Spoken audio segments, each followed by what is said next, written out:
हम लोग नारद जी की कथा सुन रहे हैं। नारद जी के पूर्व चरित्र की कथा।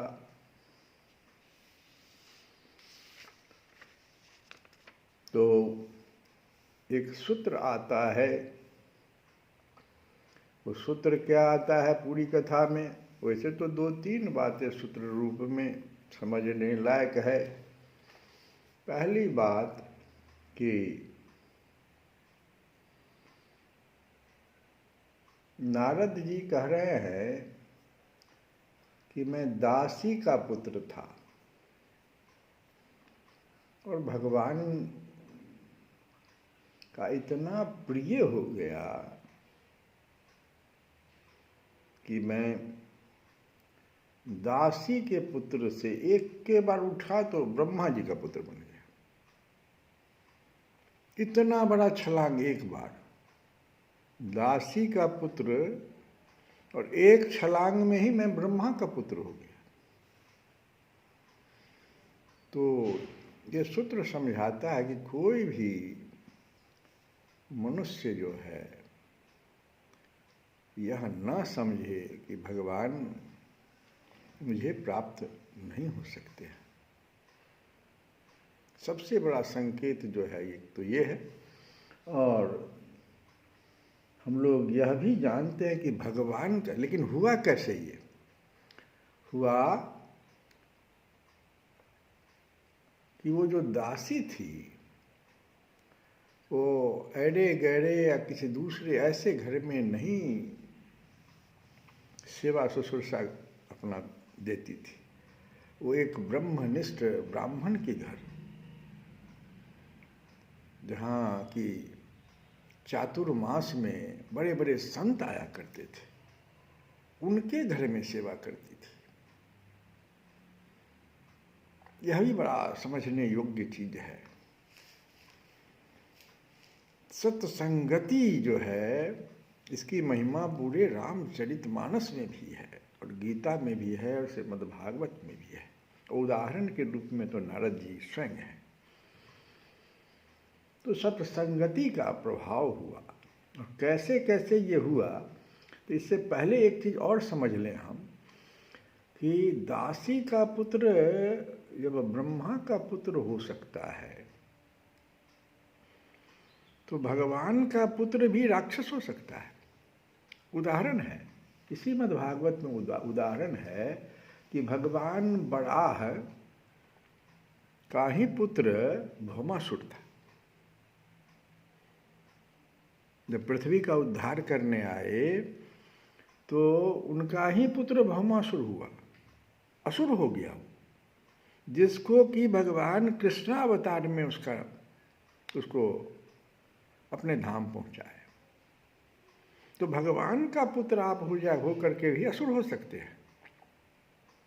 ध्यान देना है अपने कर्म पर। इसका अर्थ ये हुआ, जैसे कि नारद जी की कथा जो हम लोग सुने हैं, तो नारद जी कह रहे हैं कि जब मेरी माँ गुजर गई और मैं उत्तर दिशा में जब चला तो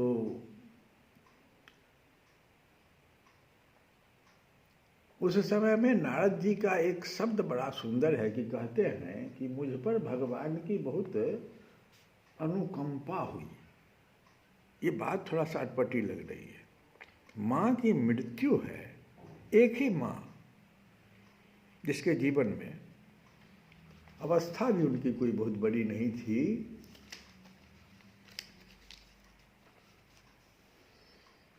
और जैसे रात के समय में माँ गाय दूहने के लिए बाहर निकली, वर्षा ऋतु का समय, सांप जो है डस लिया, काला नाग।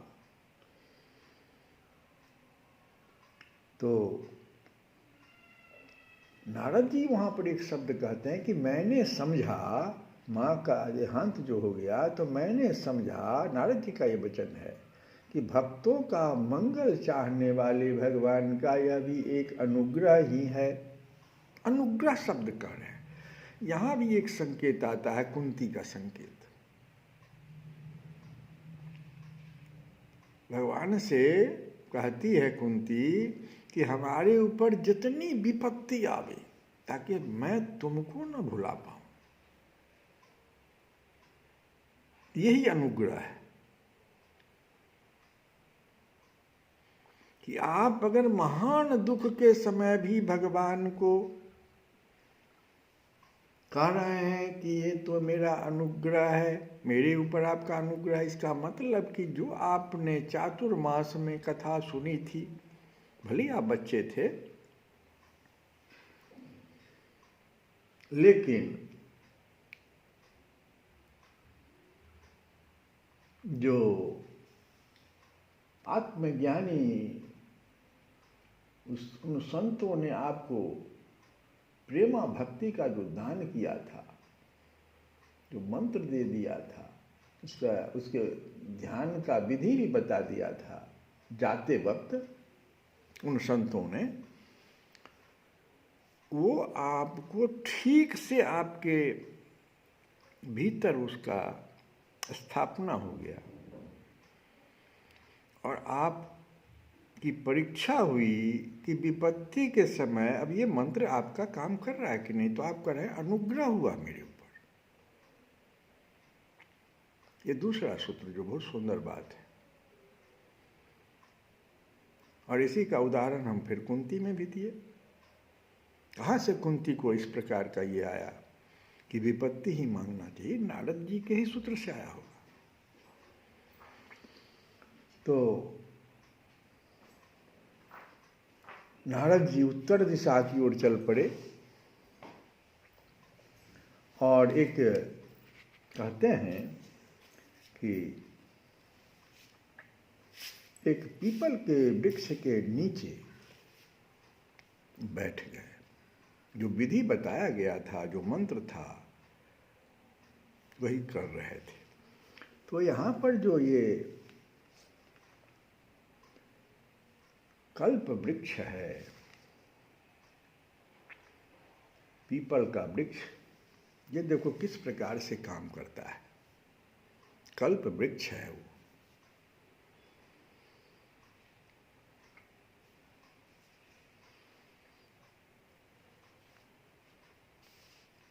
दो सूत्र है। ये कल्प वृक्ष कौन है? हमारा मन है। ध्यान दीजिए, ये मेरा मन जो है, भगवान के द्वारा जो प्रदत्त मन है, यही कल्प वृक्ष है। नारद जी के भी उदाहरण में आप देख लीजिए। अब इस मन को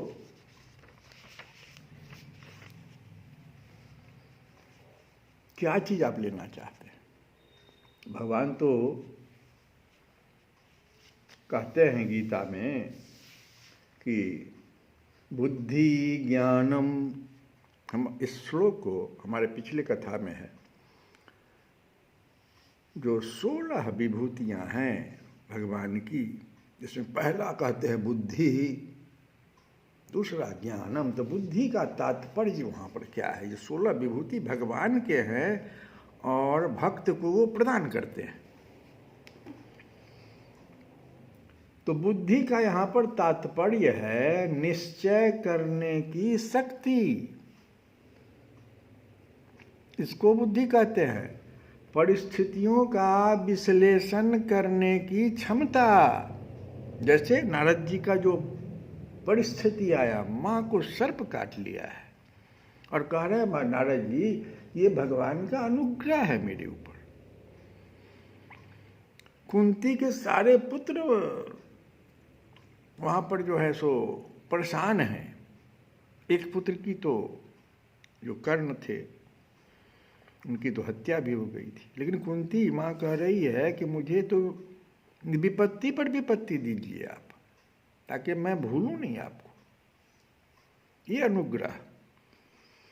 तो ये जो परिस्थितियों का विश्लेषण करने की जो क्षमता नारद जी में आ गई, कुंती में आ गई, मतलब जो भगवान की जो ये बुद्धि विभूति है, वो ज्यादा मिल गया इन लोगों को। और जबकि कहते बुद्धि ज्ञानम, और ज्ञान भी शब्द है वहाँ पर, बुद्धि और ज्ञान में फर्क है, ध्यान दीजिए। ज्ञान कहा जाता है कि आत्मा और भौतिक पदार्थ जो होते, संसार है और संसार में जो भौतिक पदार्थ है, और आपके पास अपने शरीर में आत्मा है, ईश्वर अंश, जीव अविनाशी। तो भगवान जो है अपना ही अंश हमारे शरीर की रचना करके उसके भीतर आके बैठ गए, हृदय में आके बैठ गए आत्मा के रूप में। तो आत्मा और भौतिक पदार्थ के जो भेद को समझ जाता है उस बुद्धि के द्वारा, किस बुद्धि के द्वारा? परिस्थितियों का विश्लेषण करने की जब क्षमता उसमें आ जाती है। ये आती कैसे है? संत समागम से, संतों की कृपा से, शास्त्र के अध्ययन से, समझने से ऐसी बुद्धि मिल जाती है, भगवान की कृपा हो जाती है कि संतों का समागम हो पाता है। और तब वो उसके पास एक ज्ञान आता है जिसको विवेक शक्ति से वो पहचानता है कि आत्मा और ये भौतिक पदार्थ में तो भेद है भाई। आत्मा तो भगवान का अंश है, इसलिए न घटता न बढ़ता, कुछ नहीं इसमें होता, नहीं तो गुणों से रहित है।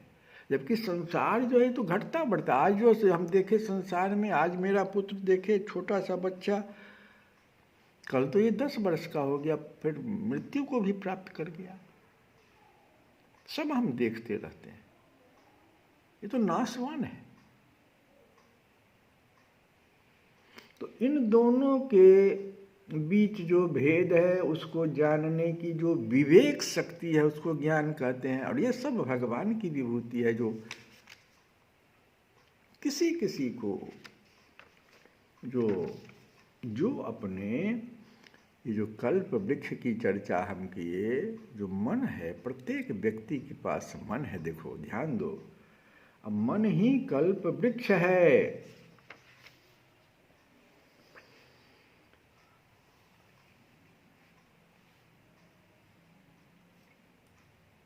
जैसे देखो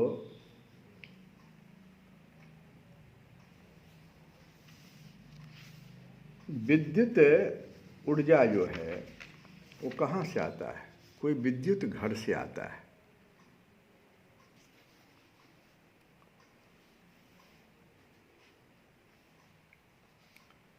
भगवान कहते हैं कि ये 16 विभूति मेरी है और 4 जो है उसमें टोटल 20 गिना है। तो ये सभी भगवान के द्वारा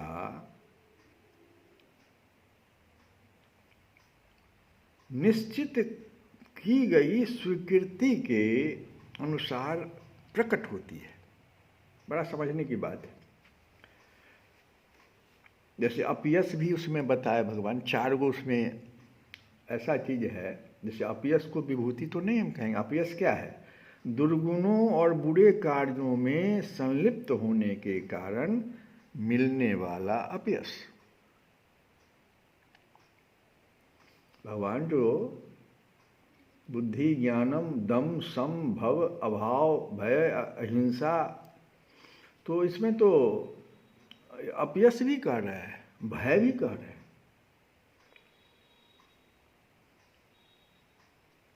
आने वाले विपत्तियों का भय।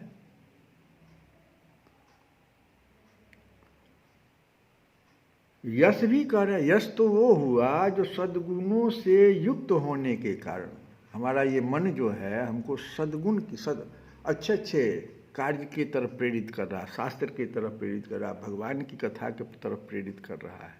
तो सद्गुणों से युक्त होने के कारण जो आपको विश्व में, संसार में, अपने परिवार में प्रसिद्धि मिलती है उसको यश कहते हैं।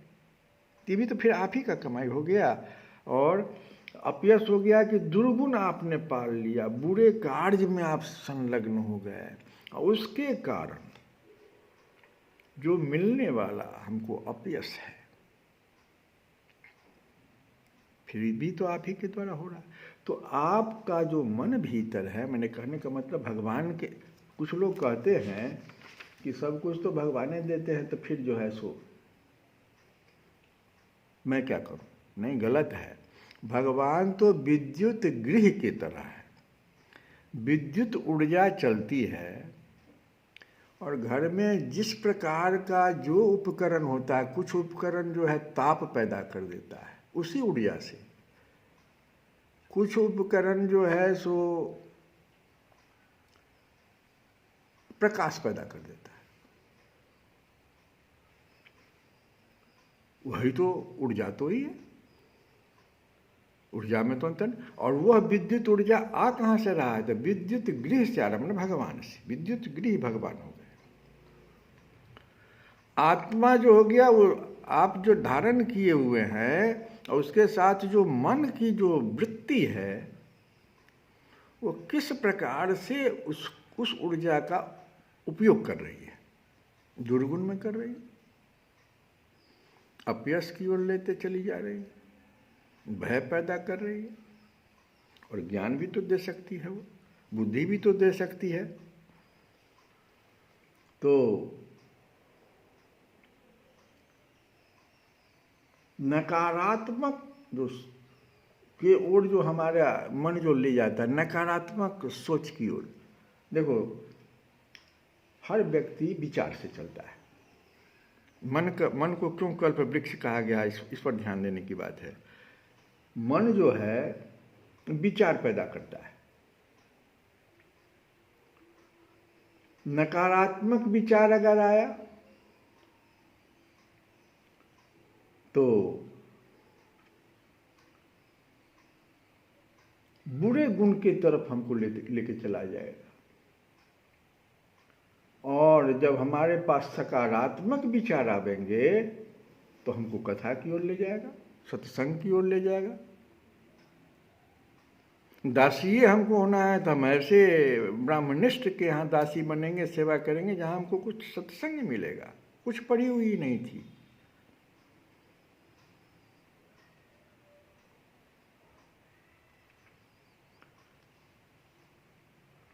आप जो दो सिद्धांत बहुत इंपॉर्टेंट है मन के लिए, जो विचार वाली बात हम कहें, सकारात्मक विचार और नकारात्मक विचार। विचार प्रक्रिया को संभालने के लिए आप जो सोचते हैं दिन भर में, मन को गहराई से ध्यान से देखिए ना, खाली आप अपना तो ध्यान कीजिए ना, मन को ही तो खाली। समुच्चय विनय पत्रिका में तुलसी बाबा तो मन के बारे में कहते हैं। ये मन जो है कल्प वृक्ष है। आप जो सोचते हैं बार बार सोचिएगा। नकारात्मक सोच अगर आपके भीतर आ रहा है, बार बार नकारात्मक सोच आ रहा है, क्योंकि शास्त्रों का अध्ययन नहीं है, उस पर आपका कोई अथी नहीं है, सत्संग में आपका कोई प्रेम नहीं है, आप भागे फिरते सत्संग से। बहुत कृपा से ये सत्संग मिलता है। कोई ऐसा आदमी आपके परिवार में हो जो सत्संग करता हो। तो आप जो सोचते हैं वही बनेंगे, वही आपके सामने आएंगे। पहला सिद्धांत। और दूसरा, जैसे मैं खुश रहता हूं, बहुत हर बात के लिए मैं खुश रहता हूं, तो आपके सामने सिर्फ खुशी आएगा। दूसरा सिद्धांत है कि आप जो बार बार महसूस करेंगे, सामने आपके पास जो है सो अच्छी चीज है, लेकिन आप नकारात्मक विचार के कारण उसको महसूस अच्छा नहीं कर रहे हैं। तो आप जो बार बार महसूस करेंगे वही अनुभव में आएगा। ये दूसरा सिद्धांत है, कल्प वृक्ष। मन को संभालने का दो जो है सिद्धांत बताया। और एक कथा भी इस पर बहुत अच्छी आ गई, एक लकड़हारे की कथा। देखो, उसको कहीं से एक लकड़ी काटने गया, समुद्र के किनारे उसको कहीं से एक पत्थर मिल गया। वो जौहरी के पास गया, दिखाया, कहा भाई तो इसका मूल्य जो है ये तो सोना लगता है, चलो हम तुमको इसका आज के समय के हिसाब से कह रहे हैं कि मान लो हम 5 लाख दे रहे हैं। बड़ा खुश हुआ। पहले तो काई पत्थर था भाई, कोई उससे अनुराग उसका नहीं हो रहा था। जैसे उसने ये समझा कि भाई ये तो सोना है, इससे तो 5 लाख का हमको इससे मुनाफा मिलने वाला है, तो बड़ा प्रसन्न हुआ, उसके प्रति अनुराग बढ़ा। यही है, आप अगर भगवान को शास्त्र से जान जाएंगे, एक तो हुआ क्या कि सुनना, एक हुआ जानना। जैसे उसको लकड़हारे को वो पत्थर मिला, उसको वो जान नहीं पाया कि ये क्या चीज़ है। किसी से, महात्मा से पूछा, जैसे सत्संग को किसी से पूछा, अच्छे ज्ञाता से, जैसे नारद जी को अच्छे ज्ञाता से प्राप्त हुआ भगवान का मंत्र, उसको ध्यान करने की शिक्षा। ऐसे ही अगर उस लकड़हारे की कहानी में क्या हो गया,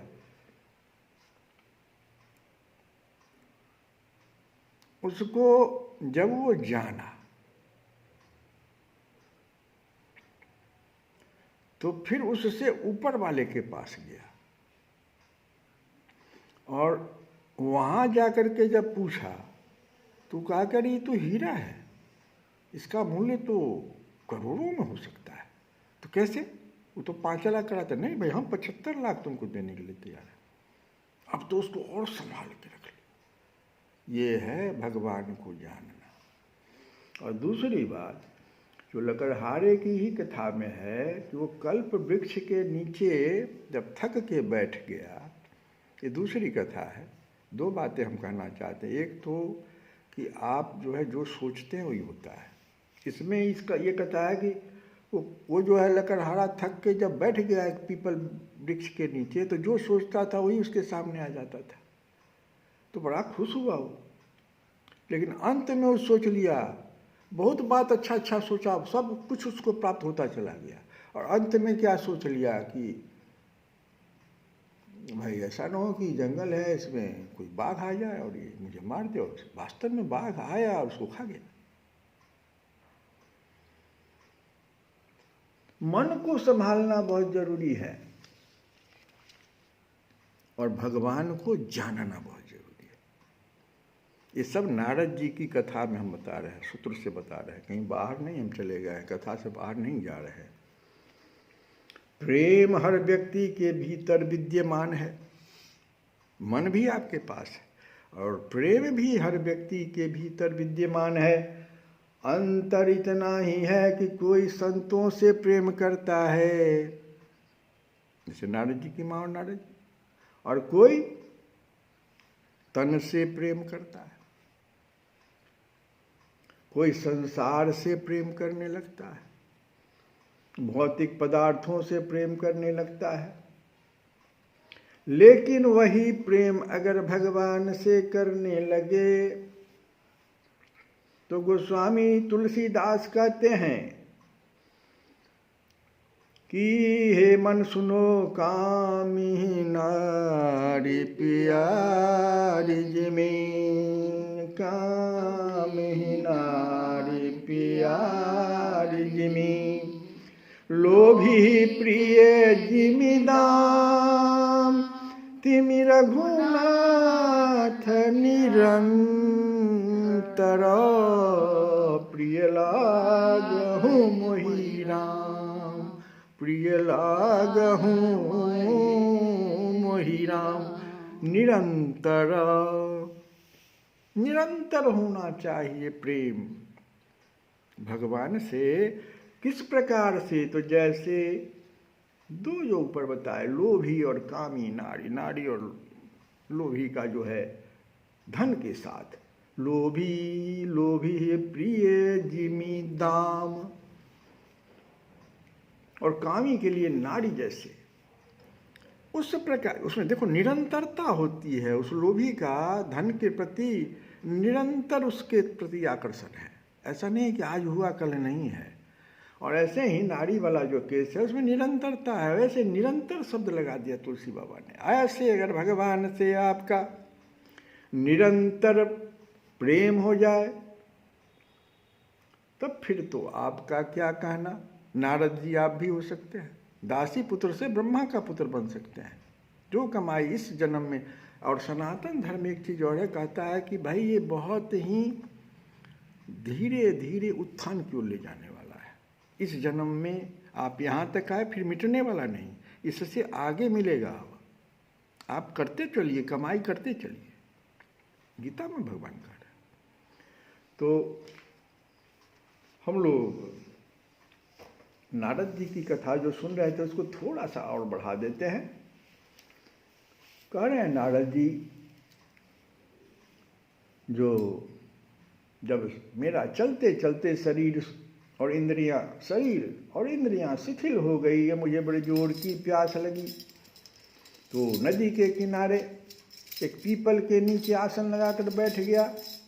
महात्माओं से जैसा मैंने सुना था, बहुत इम्पोर्टेंट यही बात, इतना देर से हम सिर्फ इतनी बात कर रहे हैं। महात्माओं से जैसा सुना था, 5 वर्ष की अवस्था में सुना था। भाई ध्यान दो, नारद जी के 2 शिष्य हुए बूढ़े, एक वेद व्यास जी और एक वाल्मीकि। और दोनों ने देखो, वेद व्यास जी ने जब सुना तो 17 पुराणों की रचना कर चुके थे, एक महाभारत बनाए थे, तब भी खिन्न थे। जिस वेद व्यास जी के सामने गणेश जी आके बैठते थे लिखने के लिए, वो वेद व्यास जी नारद जी के शिष्य, और उन्होंने 18वां पुराण मद्भागवत लिख दिया। दूसरे वाल्मीकि जी बूढ़े शिष्य, उन्होंने रामायण की रचना कर दी। और 2 शिष्य नारद जी के 5-5 वर्ष के बालक हुए, एक ध्रुव और दूसरा प्रहलाद। देखिए दोनों कहाँ हैं। हम लोग कथा में सुने कि प्रहलाद जी अभी भी आते हैं, मतलब भागवत की कथा में करताल बजाते हैं। तो महात्माओं से जैसा सुना, ये बहुत इंपॉर्टेंट बात है। बहुत चीज़ हम लोग सुनते हैं कथा में, लेकिन उसको नहीं धारण करते हैं। मन ही तो धारण करेगा। जिस मन के बारे में 2 सिद्धांत बताए, एक कल्प वृक्ष की तरह मन है हमारा। मन सावधान हम बार बार कर रहे हैं, मन को भाई कंट्रोल करो। कोई दूसरा तुम्हारा अहित नहीं करने वाला है, मन जितना कर देगा तुम्हारा।